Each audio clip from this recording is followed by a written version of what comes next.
This chapter is called One of Those Salad Girls.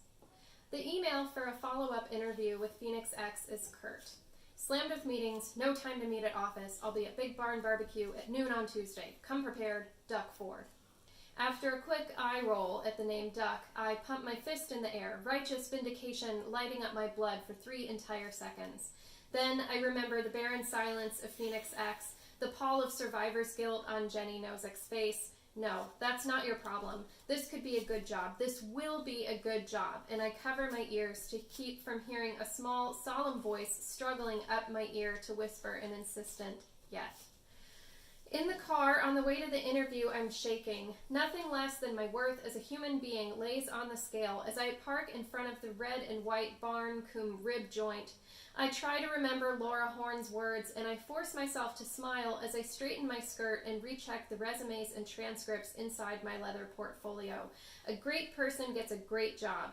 Great job begets great person. Great person is to great job as great is great is... Unpretentious is a kind way to describe this restaurant. Peanut shells crunch beneath my high heels, and the lone waitress is wearing cow-print bell-bottoms. I see in dismay I am the only one here. I'm shown to a booth where I check my teeth 4 times for lingering poppy seeds from breakfast and read my notes until Ford arrives. At 12 sharp, the door bangs open and in he strides. Silhouetted in the doorway, he's no duck.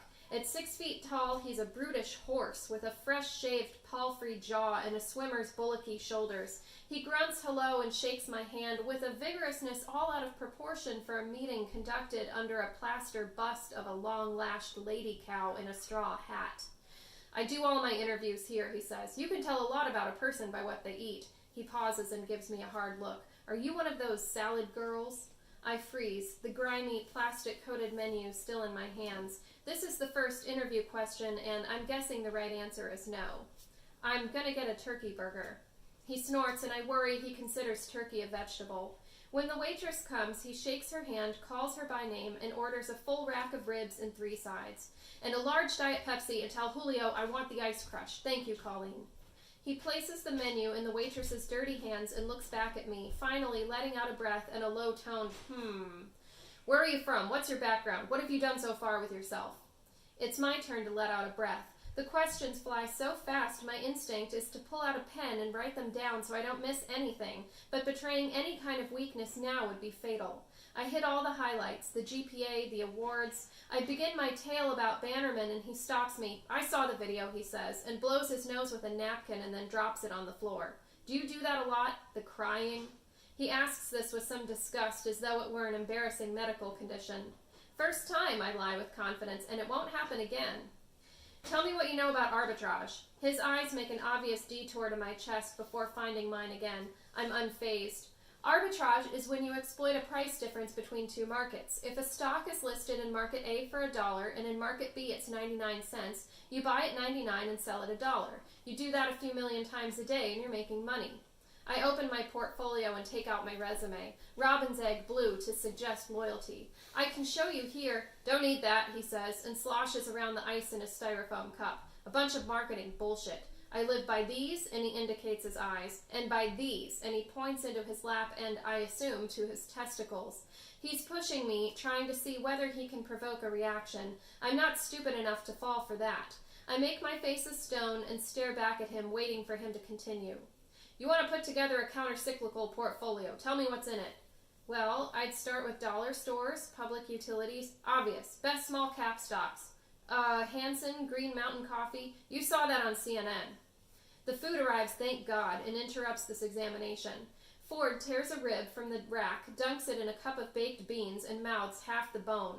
The expression of rapture on his face is so profound it embarrasses me, as do the tearing and chewing noises and little utterances of pleasure, soft moans and irrepressible grunts that give me an all-too-clear soundtrack of what Mrs. Ford hears on special Friday nights. The rib bones, cleaned and sucked dry, are discarded in a red plastic basket. I look down at some orange grease congealing beneath my turkey burger, and my appetite is miles afar. But I suppress the nausea, and seeing an opportunity where his mouth is momentarily too full to ask me a question, try wrest the wheel from his hulk hands and steer a while myself. Phoenix X executes, 5 million trades a day? 10, he says, around a mouth of baked beans. I saw you own your own stock exchange as well. That would cut down on latency, though in a recession I'd have to imagine trade volume is down. He snorts. I am planning on getting my Series 7 license. I'm versed in risk management, economic capital analysis, and I'm confident that even in a down market, I can make your investors a lot of money. Out of Ford erupts a stentorian belch. You in favor of the bailout? He asks, grabbing a hank of cornbread and sweeping meat drippings into a puddle in the middle of his plate before sponging the cornbread through the pool and chasing it with more Diet Pepsi. I clear my throat and detest how delicate the sound is.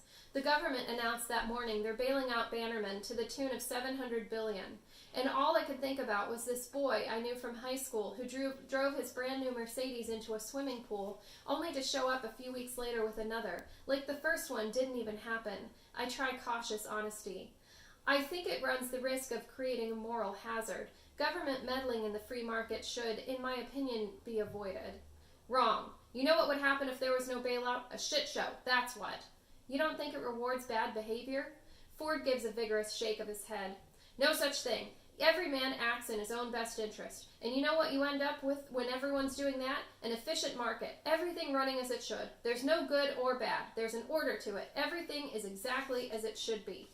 Oh good, he's a philosopher. But that's not, I start to argue and change my mind.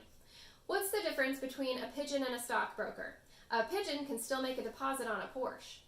If he found my joke funny, he makes no indication. I feel pretty good though. I think I've demonstrated I'm knowledgeable, capable, eager, tough, and perhaps just good looking enough that Ford might be motivated to hire me, if only to chase the fantasy we could one day screw. I'm summoning the courage to ask another question when he squints one milk blue eye and starts talking again. Morellis, you're Spanish then? You don't look Spanish. You could pass if you wanted to. You could pass for all white. Thank you. The words are out and gone because I have to say something and I have to have this job, and because I don't know how a person could possibly respond to a statement like that without climbing high on a soapbox and extemporizing before an audience that wouldn't hear anything anyway and would only grow hostile and more committed to their ignorance. I loathe myself for this and loathe him the same for putting me in this impossible spot. My smile falters but never breaks. Great person, great job. Everything is great, great, great.